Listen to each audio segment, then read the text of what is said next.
Hi friends, ఎలా ఉన్నారు? రామరావణ యుద్ధంలో జాంబవంతుడు హనుమంతుడి గురించి ఒక్క మాట అన్నాడు.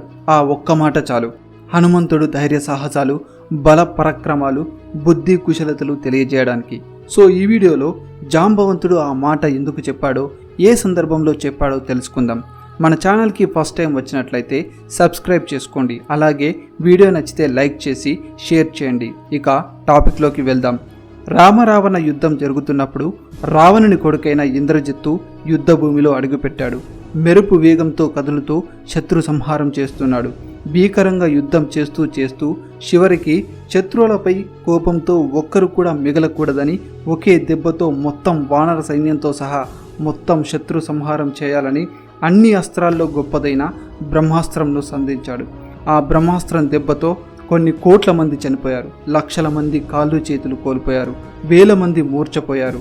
మొత్తం వానర సైన్యం, రామ సైన్యంలోని వీరులు, పరాక్రమవంతులు, ఆఖరికి రామలక్ష్మణులు కూడా పడిపోయారు. ఇంతటి భీకర దుర్భరమైన స్థితిలో కూడా ఒక్కరు మాత్రం క్షీరసాగర మదనంలో మేరు పర్వతంలా నిలబడి ఉన్నాడు. అతను మరెవరో కాదు, కేసరి నందనుడు, అంజనిపుత్రుడు, వానర శ్రేష్ఠుడు హనుమంతుడు.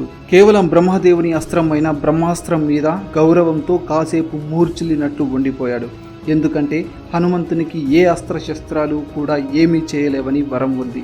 అలా హనుమంతుడు బ్రహ్మాస్త్రం నుంచి తేరుకునేసరికి ఇంద్రజిత్తు బ్రహ్మాస్త్రం గురించి ముందే తెలిసిన రావణుని తమ్ముడైన విభీషణుడు ముందే యుద్ధభూమి నుండి వెళ్ళిపోయాడు. బ్రహ్మాస్త్రం చేసిన విధ్వంసం తర్వాత మళ్ళీ ఆ యుద్ధభూమికి నడుచుకుంటూ వస్తూ హనుమంతుణ్ణి కలుసుకున్నాడు. ఇక హనుమంతుడు, విభీషణుడు ఇద్దరు కలిసి కాగడాలు పట్టుకొని యుద్ధ భూమిలో ఎవరు బతుకున్నారో, ఎవరు చనిపోయారో అంటూ వెతుకుతున్నారు. అప్పుడు వారికి జాంబవంతుడు కనురెప్పలు కూడా తెరవలేని స్థితిలో కనబడ్డాడు. అప్పుడు విభీషణుడు జాంబవంతుడితో, జాంబవంత, నీకు స్పృహ ఉందా? మేము మాట్లాడుతుంది నీకు అర్థమవుతుందా అని అడిగాడు. అప్పుడు జాంబవంతుడు మెల్లగా కనురెప్పలు పైకి ఎత్తి ఇలా అన్నాడు, నాయన, నీ కంఠం చేత గుర్తుపట్టానయ్యా, నువ్వు విభీషణుడివే కదా.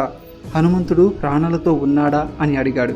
అప్పుడు విభీషణుడు, నువ్వు పెద్దవాడివి, వానర యోధులందరికీ కూడా నువ్వు తాత వంటి వాడివి, అటువంటి నువ్వు రామలక్ష్మణులు బతికి ఉన్నారా అని అడగకుండా హనుమంతుడు జీవించి ఉన్నాడా అని ఎందుకు అడిగావు అని అన్నాడు.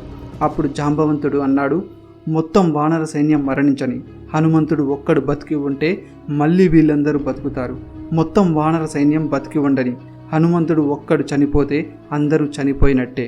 హనుమశక్తి ఏంటో నాకు తెలుసు, అందుకే అడుగుతున్నా, హనుమంతుడు ఉన్నాడా అని. అప్పుడు వెంటనే హనుమంతుడు జాంబవంతుని పాదాలు పట్టుకొని, తాత, హనుమ నీకు నమస్కరిస్తున్నాడు అని అన్నాడు.